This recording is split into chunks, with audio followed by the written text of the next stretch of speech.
Good afternoon. So today we are just going to discuss the frequency response analysis as a part of our lecture series. So what is this frequency response analysis? Now the steady state response of the system, when the input is a sinusoidal signal, now then that response is called as the frequency response. So far we have seen the unit step input and ramp or any impulse that has been taken as the input for a system. Now in frequency response analysis, it is nothing but the steady state response of a system now when the input is a sinusoidal signal. So if a sinusoidal signal is applied as an input to a linear time invariant system, then it produces a steady state output now which is also a sinusoidal signal. So there is no change in it. So when we give an input as a sinusoidal, the output is also a sinusoidal signal. So the input and output signals, they have same frequency, but they have different amplitude and phase angles. So we have different amplitude and phase angles. Now you can just see, now we will consider a linear system. Now when the input is a sinusoidal signal, that is R of t is equal to A into sin omega t. Now the output, now it is also a sinusoidal signal, but now we can see there is a phase angle added to it. Therefore, the frequency response is defined as, now the magnitude and phase relationship,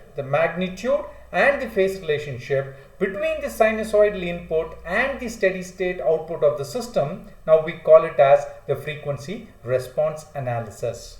So it is nothing but it is the magnitude and the phase relationship between the sinusoidal input and the steady state output. Now we call it as the frequency response analysis. Now here A and B, they are the magnitude, and we can see there is a phase angle phi. So very clearly, now if for any linear system,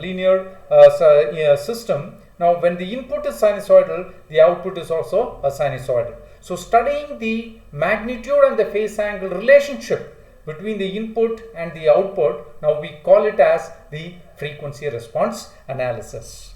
Okay, so now here there are so many advantages for a frequency response analysis. Now we can see the transfer functions which are complicated to determine the behavior of a behavior. Now it can be determined, experimentally can be determined using frequency response analysis. So if any transfer functions for a very complicated system, if it is difficult to determine, then what we can do is, for that particular system, now we can determine the transfer function experimentally using frequency response analysis, because now input is a sinusoidal input, now which can easily be generated in any laboratory setup.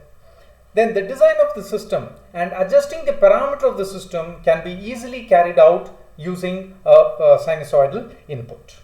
Similarly, the corrective measurements for noise disturbance generated in the system and the parameter variation can be easily determined using frequency analysis. Fine. So the absolute and the relative stability of the control system can be estimated from the knowledge of the open loop frequency system. So regarding the stability, we will be discussing in our future lecture series. So both the absolute and the relative stability of any closed loop system, it can be easily estimated using this frequency response analysis. And frequency domain analysis can also be carried out for a non-linear control system. So that is again a very important one. So even for a non-linear system, this frequency response analysis can be carried out. And moreover, as I already told you, now the input is a sinusoidal input now which can easily be generated in any laboratory setup. So these are few advantages of a frequency response analysis. Now obviously there are disadvantages.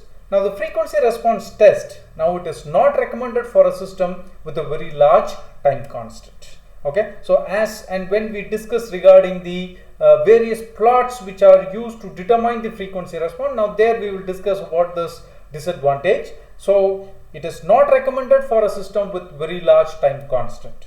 Similarly, frequency response test cannot be performed on non-interruptible systems.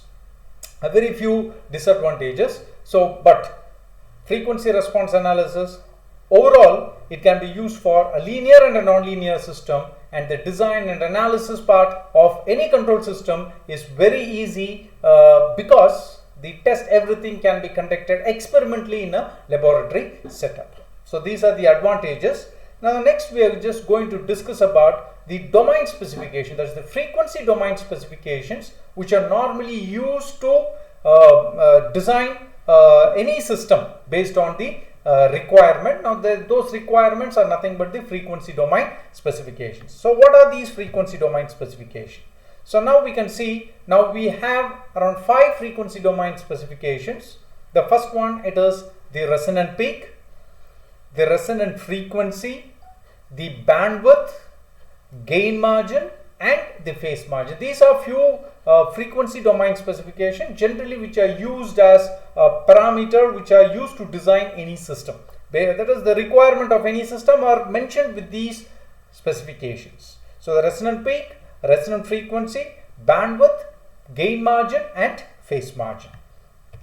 So now this response, it is nothing but it is a response of a system now when the input is a sinusoidal input. So now what happens is, now you can see the response. So m is nothing but the magnitude, and now it is against the frequency, it is angular frequency, which is given as omega. Now we'll just discuss those specifications with respect to this graph. So the first one, as you saw, it is nothing but the resonant peak. So resonant peak is nothing but the peak value of the response. Okay, the peak value of the response, that is m of j omega, is nothing but the sinusoidal response. So the peak value of the response, you call it as the resonant peak. So the peak value of the response. Now the frequency at which this peak value occurs, the frequency at which this peak value occurs, now we call it as the resonant frequency. The peak value at which the resonant peak occurs, we call it as the resonant frequency.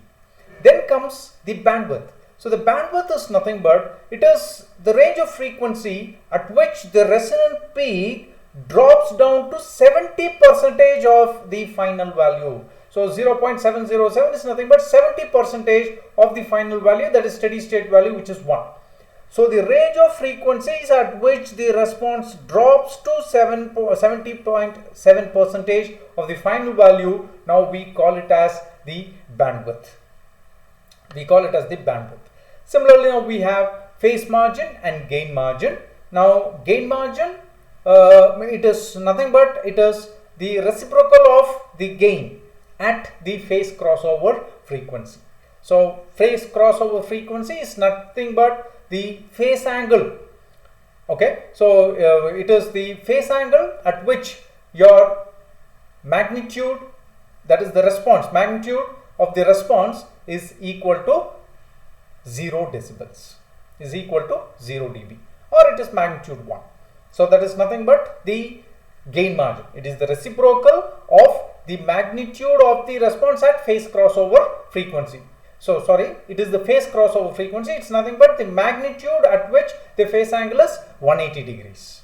Okay, just kindly make this change. It is 180 degrees. That is nothing but we call it as the gain margin. And then the phase margin. Phase margin is nothing but I just write over here. So gain margin, it is indicated by kg now, which is nothing but it is 1 divided by the magnitude of g of j omega when omega is equal to omega pc. So it is the reciprocal of the gain at phase crossover frequency. Phase crossover frequency is nothing but the frequency at which your phase angle is 180 degrees. 180 degrees. Similarly, next we have the phase margin, now which is given by, it is the additional phase lag. It is the additional phase lag at gain crossover frequency. It is the additional phase lag at gain crossover frequency. Now where the gain crossover frequency is nothing but the frequency at which your gain is 0 decibels, or it is magnitude 1. So additional phase, this is nothing but the additional phase angle. So phase margin is the additional phase angle at gain crossover frequency. Gain crossover frequency, it is the frequency at which your gain is 0 decibels.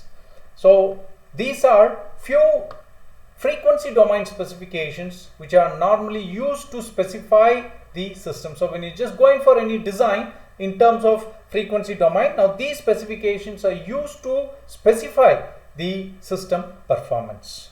So the future classes now will discuss about all these individually. So thank you very much. Thank you for your listening. Thank you.